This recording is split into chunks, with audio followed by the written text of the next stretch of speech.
Here's the cold reality about being an insect in man's world. Unless you're a lovely butterfly or a luminous firefly, not a lot of folks are going to appreciate your existence.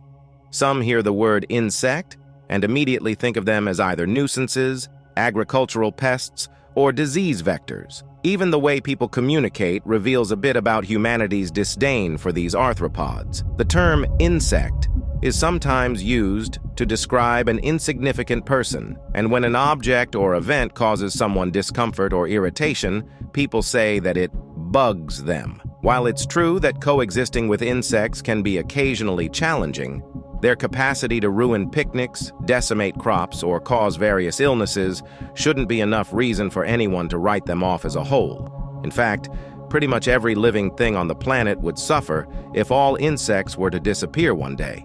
It's important to note that despite what so many doomsday-style headlines and stories have said, the chances of all insects going extinct are extremely slim. After all, scientists say there are about 10 quintillion, 19 zeros, insects on Earth. Nevertheless, even the loss of just one type of insect can have devastating consequences, no matter what the benefits of their extermination may look like. Here's what would happen to the world if every single one of these six-legged critters suddenly ceased to exist.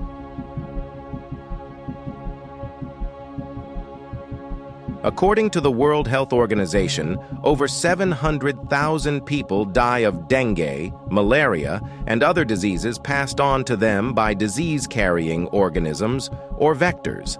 These vectors transmit diseases from the bacteria, parasites, or viruses that they have inside their bodies. When it comes to vector-borne diseases, insects tend to be absolute champions at spreading them. More often than not, it's the ones that suck blood from their victims that end up being vectors. If they happen to choose an infected target, they'd take in the pathogens from their victim's bloodstream, inadvertently infecting a different host the next time they feed. Thus, one of the few benefits of living in a world without insects would be the near-complete eradication, if not total annihilation, of diseases that they pass around. Ergo, without blood-sucking mosquitoes, yellow fever, Zika, malaria, and dengue could quickly become a thing of the past. Without lice, humans wouldn't have to worry much about typhus fever.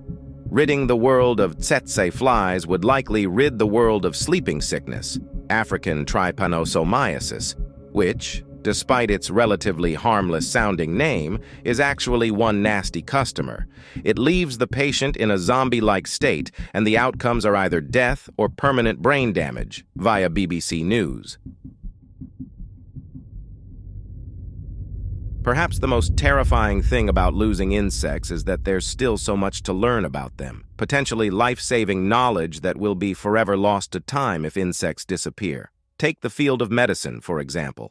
Before the dawn of antibiotics and modern medicine, insects played a critical role in various medical therapies and treatments worldwide via the University of Nebraska-Lincoln. Their uses ranged from apitherapy or bee venom therapy, which helped patients with illnesses like rheumatoid arthritis, gout, and osteoarthritis, to maggots and suture ants for cleaning and closing up deep wounds to prevent infection. Even honey and beeswax were used for healing wounds and embalming the dead, respectively, via the United Nations Food and Agriculture Organization. Modern medicine no longer relies on insects that much, but the field of entomotherapy, the use of insects for medicinal purposes, may still hold many secrets for scientists to discover. So, to recap, a world without insects would be one without essential foods and raw materials, full of pollution and poverty, and enveloped by the perpetual odor of death, with piles of dead organisms left and right. But hey, at least you won't have to spend that much on pest control anymore, right?